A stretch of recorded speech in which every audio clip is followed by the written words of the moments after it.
ஓம் ஸ்ரீ கருப்பண்ணசாமியே போற்றி போற்றி போற்றி. இன்று உன் அப்பன் கருப்பண்ணசாமி உனக்கு ஒரு முக்கியமான செய்தியைத்தான் கொண்டு வந்திருக்கிறேன். என் குழந்தையே, வாழ்க்கையில் பிரச்சனைகள் அதிகமாக இருப்பதை நீ இப்பொழுதெல்லாம் உணரத் தொடங்கிவிட்டாய் அல்லவா? இதற்கான தீர்வினை பெற முடியாமல் என் குழந்தை நீ தவித்து நிற்கிறாய்.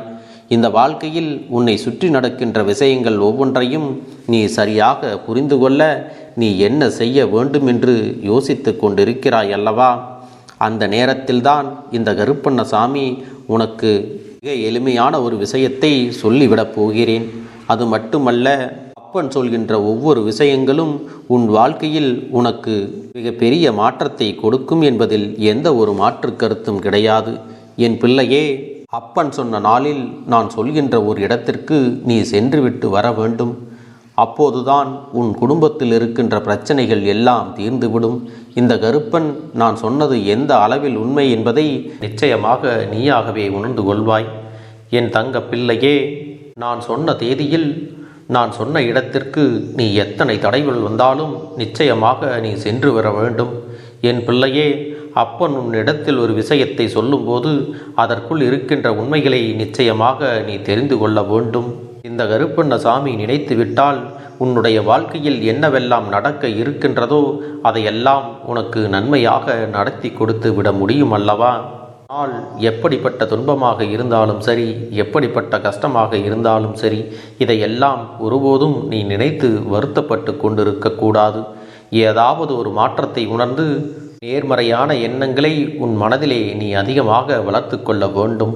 இந்த கருப்பன் உன்னிடத்தில் இத்தனை முறை சொல்வதை கேட்டு ஒருவேளை நம்மால் செல்ல முடியாத ஒரு இடமாக இருக்குமோ என்றெல்லாம் நீ யோசிக்க வேண்டாம். என் குழந்தையே, ஒருவேளை நான் சொல்கின்ற இடம் உன்னால் செல்ல முடியாத ஒரு இடமாக இருக்கும் பட்சத்தில் நிச்சயமாக என் குழந்தை, நீ அந்த இடத்தை உன் இல்லத்தில் இருந்தே நினைத்து கொண்டால் போதும். நான் யாரை பார்க்கச் சொல்கின்றேனோ அவர்களை நீ மனதார நினைத்து கொண்டால் போதும்.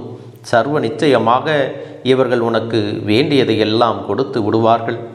அவர்கள் நிச்சயமாக நீ இருக்கின்ற இடத்தை தேடி வந்து உன்னுடைய இல்லத்திற்கே வந்து உனக்கான நன்மைகளை எல்லாம் செய்து கொடுப்பார்கள். அப்படி யாரை தேடி செல்ல வேண்டும் தெரியுமா? என் பிள்ளையே, வருகின்ற பௌர்ணமி நாள் ஆருத்ரா தரிசனமும் சேர்ந்து வருகிறது.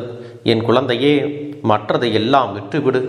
என் குழந்தை, நிறைந்த பௌர்ணமி நாளில் உன் குலதெய்வத்தை நீ தேடிச் செல்ல வேண்டும். உன் குலதெய்வத்தை நீ காண வேண்டும்.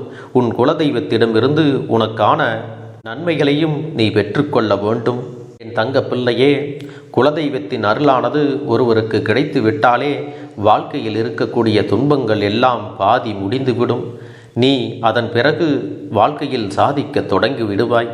அவர்களுடைய அருள் இல்லாமல் வாழ்க்கையில் யாருக்கும் எந்த ஒரு விஷயங்களையும் முழுமையாக பெற்றுக்கொள்ள முடியாது என்பதை புரிந்து கொள்ள வேண்டும். உன் குலதெய்வமானது உனக்கு பல நல்ல விஷயங்களை எல்லாம் நடத்தி கொடுக்க தயாராக இருக்கிறார்கள். நான் சொன்னது போல இந்த பௌர்ணமி நாளில் அவர்களை சந்தித்து விட்டாயானால் நிச்சயமாக நீ கேட்டது எல்லாம் உனக்கு கிடைத்துவிடும். உன் வாழ்க்கையில் இருக்கக்கூடிய பிரச்சனைகள் எல்லாம் ஒரு நல்ல முடிவுக்கு வந்துவிடும். நீண்ட நாட்களாக எந்த பிரச்சனை முடிய வேண்டும் என்று நீ எண்ணி வருத்தம் கண்டாயோ அதற்கான முற்றுப்புள்ளி உன் குலதெய்வம் ஏற்படுத்தி கொடுப்பார்கள். அதன் பிறகு இந்த வாழ்க்கையில் உனக்கு வேறு எந்த ஒரு துன்பங்களும் பெரிதாக இருக்காது. பிள்ளையே, இந்த கருப்பண்ணசாமி சொல்கின்ற வார்த்தைகளில் எத்தனை நன்மைகள் இருக்கிறது என்பதை நீ புரிந்து கொள்ள வேண்டும்.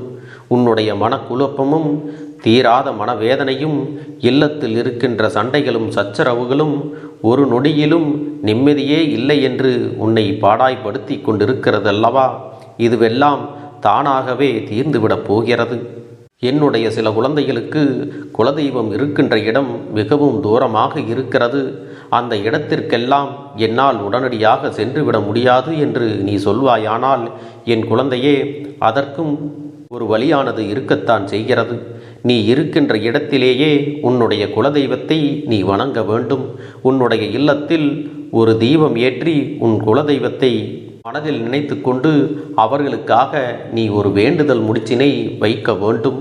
அந்த வேண்டுதல் முடிச்சில் அவர்களுக்காக ஒரு மஞ்சள் துணியில் நீ வேண்டுகின்ற விஷயங்களை எல்லாம் நிறைவேற்றி கொடுக்க வேண்டும் என்று சொல்லி நாணயத்தை உள்ளே வைத்தோ அல்லது நீ வைக்க விரும்பும் ரூபாய் நோட்டுகளை மடித்து வைத்தோ உன் குலதெய்வத்தின் புகைப்படத்திற்கு முன்பாக வைத்துவிட வேண்டும். அதன் பிறகு உனக்கு எப்பொழுது குலதெய்வ கோவிலுக்கு செல்லக்கூடிய வாய்ப்பு கிடைக்கிறதோ, நேரம் இருக்கிறதோ, அந்த நேரத்தில் அந்த வேண்டுதல் முடிச்சை அவர்களின் உண்டியலில் நீ காணிக்கையாக செலுத்திவிடு.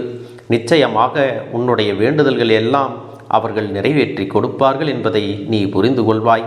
என் பிள்ளையே, அப்பன் சொன்னது போல உன் வாழ்க்கையில் நடக்கின்ற விஷயங்கள் எல்லாம் இனி உனக்கு சரியான புரிதலை கொடுக்கப் போகிறது என்பது மட்டும் உன் நினைவில் இருந்தால் போதும்.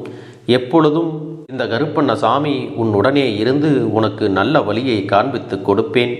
அதன் பிறகு நீ ஆசைப்பட்டபடியே நிறைவான ஒரு வாழ்க்கையை நீ வாழத்தான் போகிறாய்.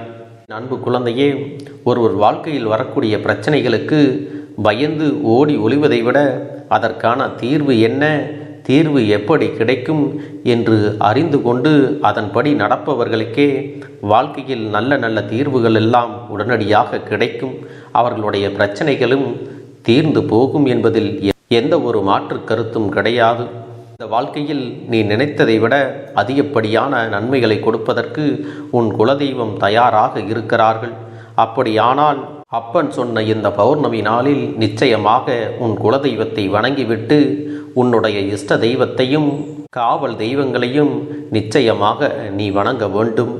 வணங்கி அவர்களிடத்திலிருந்து உனக்கான அன்பினையும் உனக்கான வேண்டுதல்களையும் நீ நிச்சயமாக அவர்களிடத்தில் வைத்து அவர்களின் ஆசிகளை நீ பெற வேண்டியது மிக மிக அவசியம் என்பதையும் நீ புரிந்து கொள்ள வேண்டும்.